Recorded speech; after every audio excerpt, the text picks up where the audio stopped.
విజయశాంతి గారు ఆబ్వియస్లీ చిన్నప్పుడు చూసినవి సినిమాలు అలాంటి పవర్ఫుల్ రోల్స్ ఎక్కువ ఆవిడ చేసేవారు కాబట్టి రెఫరెన్స్ కింద ఏం తీసుకోలేదండి. రెఫరెన్స్ ఏంటంటే నాకు డైరెక్టర్గా చెప్పిన ఒక పాయింట్స్ ఆయన ఎలా ఊహించుకున్నారు, దాన్ని మనం దాంట్లో మనం ఎలా ప్రాణం పోయొచ్చు, అది దాని వరకు పెట్టుకున్నాను నేను.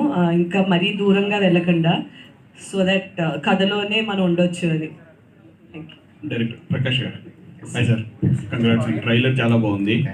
క్రైమ్ థ్రిల్లర్స్కి సేలబుల్ అండ్ మార్కెట్ కూడా బాగుంది, సక్సెస్ రేట్ ఎక్కువ ఉంది కదా. సో ఈ కథను అంటే ఏ హోమ్ అంటే టైటిల్కి జస్టిఫికేషన్ ఏంటి సార్? అంటే ఆ వర్డ్ ఎలా వచ్చింది? దీన్ని క్రైమ్ థ్రిల్లర్కి మీరు ఎలా మిక్స్ అయ్యారు? యాక్చువల్గా క్రైమ్ థ్రిల్లర్ గ్యాప్ అండి పెట్టిన తర్వాత అర్థమైనమాట అది. ఏవం అంటే ఇది ఇలా జరిగింది అంటే ఇప్పుడు నేను మీకు ఒక థ్రిల్లర్ చెప్పి ఆ థ్రిల్లర్